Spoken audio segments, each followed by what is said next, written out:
Right now, you're probably supposed to be doing something. Whether it's sleeping, working, or touching some grass, you're watching this video instead. And that's odd, because you should go outside. But you could also not. This isn't necessarily because of laziness. Procrastination and laziness are two different things. Laziness is just openly not doing things because you don't want to. Procrastination is wanting to do things, and you will do things just tomorrow. Maybe after this video, because it's educational. And so it's like, okay, right? For the purposes of my rant, the answer to that question is yes. Anyway, there are two players in a bout of procrastination: the prefrontal cortex and the limbic system. Rationality and, oh my gosh, Mr. Beast just posted, I better watch that. The limbic system has been around pretty much as long as animals themselves, while the thinky part of your brain is relatively new and has much less pull. So you might rationally know that studying is the decision that will benefit you most, and that there's relatively no downside to doing so, but your limbic system is 260. He sees red and bodies hit the couch. But why is the limbic system so opposed to doing what's good for you? The reality is, he's trying his best. The emotional brain is not evolved to handle long-term threats. So when you see you have an assignment due in a week, two things happen. Your thinky part says, yeah, about an hour a day will be good, but your emotional part says, well, if I fail this, I'm probably gonna fail class and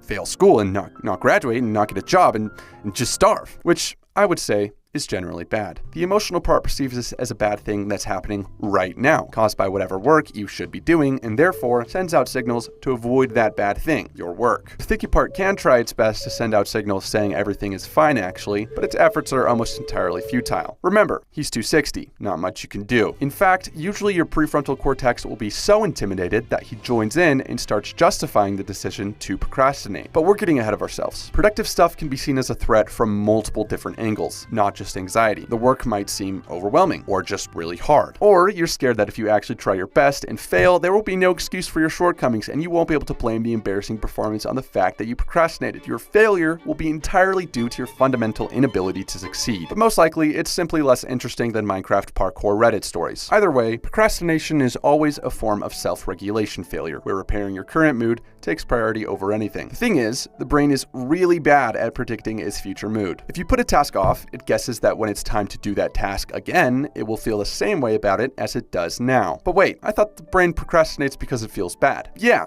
which is why the moment you decide to delay the task, it feels good. And this is the feeling it thinks it's going to feel in the future when doing that task again. This whole process manifests itself in 6 words. I'll feel like doing this later. The reality is, probably not. There are 2 ways to repair this cognitive flaw.